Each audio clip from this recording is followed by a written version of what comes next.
हमारा ब्रह्मांड बहुत बड़ा है और इतना ज्यादा बड़ा है कि हम कभी इसकी कल्पना भी नहीं कर पाएंगे और ये हमारे लिए एक बहुत बड़ी चुनौती भी है।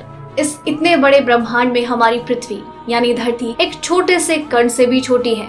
इतने विशाल ब्रह्मांड में कहीं पर बहुत ज्यादा रोशनी है तो कहीं पर बहुत अंधेरा है, कहीं पर करोड़ों डिग्री सेल्सियस तक का तापमान है तो कहीं पर बहुत ठंड भी है। इतनी ज्यादा ठंड कि इसका कोई अंदाजा भी नहीं लगाया जा सकता। ये ठंड इतनी ज्यादा है जो कि बर्फ से भी कई गुना ज्यादा ठंडी है। और इतने बड़े और विशाल ब्रह्मांड में हमारे सूर्य से भी बहुत ज्यादा शक्तिशाली ग्रह या तारे मौजूद हैं।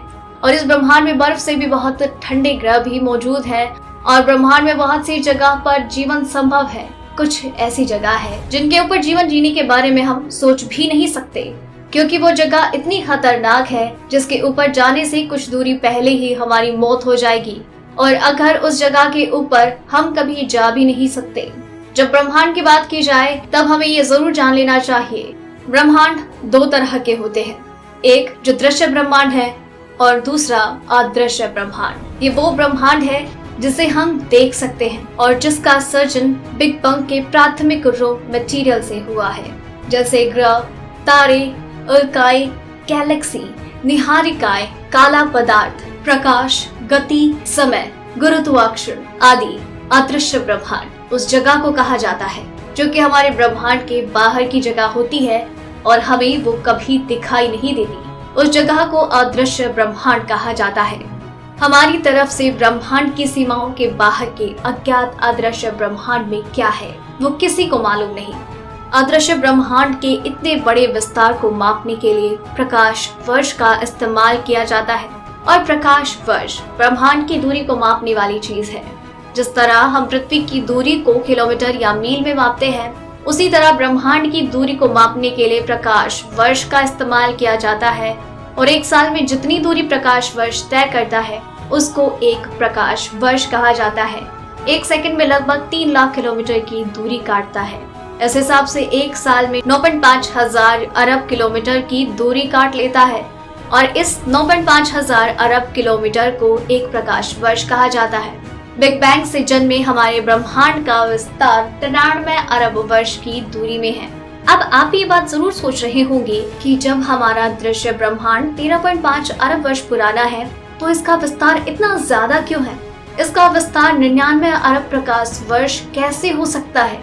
लेकिन अगर हम आपको इसके बारे में पूरी जानकारी देते हैं तो ये वीडियो बहुत ज्यादा बड़ी हो जाएगी और आपको अच्छे से समझ में भी नहीं आएगा, इसलिए हम इसके बारे में आपको अगली वीडियो में बताएंगे।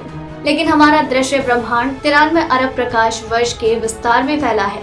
उसके आगे जो अदृश्य ब्रह्मांड है उसमें क्या है वो आज तक किसी को नहीं पता चल पाया और उसके बारे में आज तक हमें किसी भी तरह की जानकारी भी नहीं मिल पाई। तो आज हम आपको इस वीडियो में सिर्फ यहाँ पर अपने दृश्य ब्रह्मांड की उत्पत्ति के बारे में जानकारी देंगे।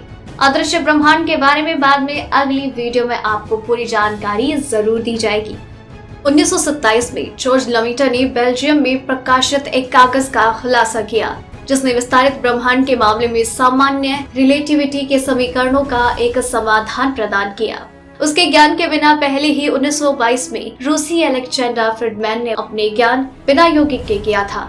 लेकिन फ्रीडमैन मुख्य रूप से एक आदर्श श्रेणी के गणित में दिलचस्पी रखते थे, व्यापकताएं बढ़ाने और अनुबंध करने सहित, और संभावना को आगे नहीं बढ़ाया था कि इनमें से भौतिक ब्रह्मांड का वास्तव में वर्णन हो सकता है। इसके विपरीत लेमेटर ने ब्रह्मांड विज्ञान की समस्या को पूरी तरह से शारीरिक रूप से देखा और ये महसूस किया कि उनके समाधान में आकाशगंगाओं के वास्तविक ब्रह्मांड के विस्तार की भविष्यवाणी की है। इसका सुझाव देना शुरू हो गया था। जॉर्ज लेमेटर ने फ्रीडमैन लेमेटर रॉबर्टसन वाकल नाम का समीकरण बनाया जो एल्बर्ट आइंस्टीन की थ्योरी ऑफ जनरल रिलेटिविटी पर आधारित था। इनके अनुसार ब्रह्मांड की उत्पत्ति एक प्राथमिक परमाणु से हुई और एक महाविस्फोट के साथ ब्रह्मांड का निर्माण हुआ और ब्रह्मांड के एक पदार्थ एक दूसरे से दूर जाने लगे तो शुरुआती दिनों में लेमेटर की थ्योरी का मजाक उड़ाया गया। लेमेटर की इस थ्योरी का सबसे ज्यादा खंडन करने वाले वैज्ञानिक फ्रेड होyle थे। होyle की थ्योरी के अनुसार ब्रह्मांड के पिंड एक दूसरे से दूर नहीं जा रहे बल्कि उनके बीच में नए पदार्थ स्थापित हो रहे हैं जिसे काला पदार्थ कहते हैं। उन्होंने फ्रेड होyle मॉडल थ्योरी को प्रकट किया और लेमेटर की थ्योरी को बिग बैंग आइडिया कहकर उसका मजाक उड़ाया। और बहुत समय तक दुनिया के वैज्ञानिक इन दो सिद्धांतों के बीच बटे रहे। लेकिन जैसे जैसे समय बीतता गया वैसे वैसे वैज्ञानिक प्रयोगों से ये बात साबित होने लगी कि लेमेटर की बिग बैंग थ्योरी ही सच है। जो पहले उनकी बातों का खंडन कर रहे थे, बाद में उनको भी यही बात आसानी से समझ में आ गई। सन 1965 में कॉस्मिक माइक्रोवेव बैकग्राउंड की खोज ने लेमेटर की बिग बैंग थ्योरी को सबसे ज्यादा मान्य सिद्धांत का दर्जा दिलवाया। आज लेमेटर की बिग बैंग थ्योरी ब्रह्मांड के निर्माण के लिए सबसे ज्यादा मान्य सिद्धांत माना जाता है। बिग बैंग थ्योरी के अनुसार आज से लगभग 13.5 अरब साल पहले ब्रह्मांड के सभी अणु परमाणु एक दूसरे के पास थे, इतने पास कि सभी एक जगह पर थे। जो सारा दृश्य ब्रह्मांड हम देख रहे हैं वो एक छोटे से बिंदु में था, और उस वक्त जो बिंदु बिग बैंग थ्योरी के अनुसार आज से लगभग 13.5 अरब साल पहले ब्रह्मांड के सभी अणु परमाणु एक दूसरे के पास थे, कि सभी इतने पास कि सभी एक ही जगह पर थे। मान लो कि सारा दृश्य ब्रह्मांड जो हम आज देख रहे हैं वो एक छोटे से बिंदु में स्थित था, और उस वक्त वो बिंदु अपार घनत्व वाला और बहुत ज्यादा गर्म रहा होगा। यहाँ पर फिजिक्स का कोई भी नियम काम नहीं करता। इस अवस्था में अंतरिक्ष और टाइम का भी कोई अस्तित्व नहीं था। उस परिस्थिति में किसी अज्ञात कारण से अचानक एक विस्फोट हुआ, जिससे ब्रह्मांड का जन्म हुआ और ब्रह्मांड का विस्तार होना शुरू हो गया। ब्रह्मांड के सारे पदार्थ एक दूसरे से दूर जाने लगे। इस विस्फोट को बिग बैंग कहा जाता है। उस परिस्थिति में किसी कारण से अचानक एक विस्फोट हुआ, जिससे ब्रह्मांड का निर्माण हुआ और ब्रह्मांड का बनना शुरू हो गया। ब्रह्मांड के सारे पदार्थ एक दूसरे से दूर जाने लगे। इस विस्फोट को बिग बैंग कहा जाता है। आपके मन में ये सवाल जरूर आ रहा होगा कि जब इतना शक्तिशाली विस्फोट हुआ तो उस समय ब्रह्मांड में कितनी गर्मी होगी या उसका तापमान कितना रहा होगा। तो उस समय ब्रह्मांड का तापमान 141,671 सब तक रहा होगा, जिसका हिसाब लगाना भी लगभग नामुमकिन है। और इस इतने शक्तिशाली विस्फोट के बाद एक माइक्रोसेकंड से भी कम समय को ब्लैंक टाइम कहा जाता है। इतने कम समय में ब्रह्मांड का तापमान बहुत जल्दी नीचे गिर गया और एक माइक्रोसेकंड होते होते तो ब्रह्मांड 10,000 अरब तक हो गया। जब ब्रह्मांड में विस्फोट हुआ तो उस समय सब कुछ अंधेरे में था। उस समय किसी भी तरह की रोशनी नहीं थी। लेकिन आप ये जरूर सोच रहे होंगे कि जब इतना बड़ा विस्फोट हुआ तो रोशनी क्यों नहीं थी?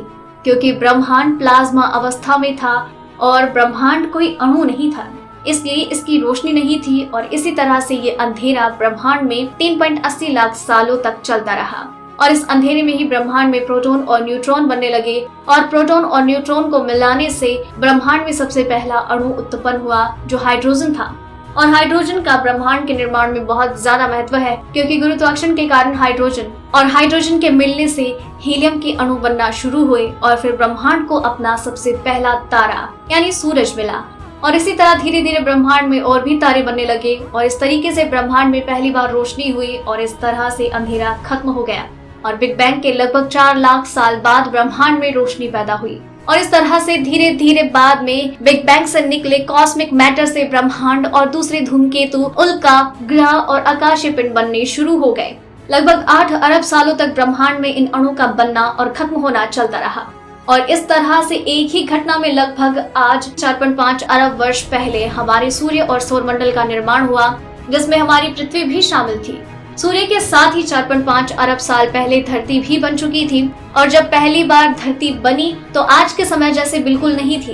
ये एक बहुत गर्म आग का गोला थी, और उस समय में अगर इसको देखा जाए तो ये अंदाजा नहीं लगाया जा सकता था कि इस पर भी कभी जीवन संभव हो पाएगा।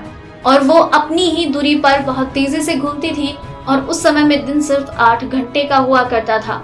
और धरती पर पानी तो देखने के लिए बिल्कुल भी नहीं था, लेकिन धरती पर हवा में भाप मौजूद था और H2O जैसे कई सारे तत्व मौजूद थे। जिस तरह से ब्रह्मांड बना और इसी तरह से धरती के तापमान में भी धीरे धीरे गिरावट आई, और धरती पर भाप के जो कण मौजूद थे उनकी वजह से धीरे धीरे धरती पर बारिश होने लगी, और ये लगातार लाखों सालों तक होती रही। इस बारिश के कारण धरती पर नदी, जलाशय और समुद्र बनने लगे। और इसके बाद धीरे धीरे लगभग 3.5 अरब साल पहले पानी में हाइड्रोजन, ऑक्सीजन और कार्बन के मिलने से जीवन पनपना शुरू हुआ, और धरती पर अपने एक कोशिकीय जीव बनी जो पैरामीशियम और अमीबा थे। और इन छोटे जीवाणुओं के कारण धीरे धीरे बहुकोशिकीय जीवाणु बनने लगे, और धीरे धीरे पृथ्वी पर जीव जंतुओं की भरमार हो गई और धरती पर जीवन बनना शुरू हो गया। आज की वीडियो आपको पसंद आई होगी, क्योंकि हमने आपको बहुत अच्छी और फायदेमंद जानकारी जो दी है, और उससे एक एक चीज के बारे में हमने आपको बताया है। तो हमारे द्वारा बताई गई ब्रह्मांड की उत्पत्ति के बारे में ये जानकारी अगर आपको अच्छी लगी हो तो आप इसे शेयर करना ना भूलें। और अगर आपको इसके बारे में कोई सवाल करना हो या कोई सुझाव हो तो नीचे कमेंट बॉक्स में हमसे जरूर पूछ सकते हैं। सब्सक्राइब करें हमारा चैनल ऐसे ही लेटेस्ट और इंटरेस्टिंग न्यूज के लिए।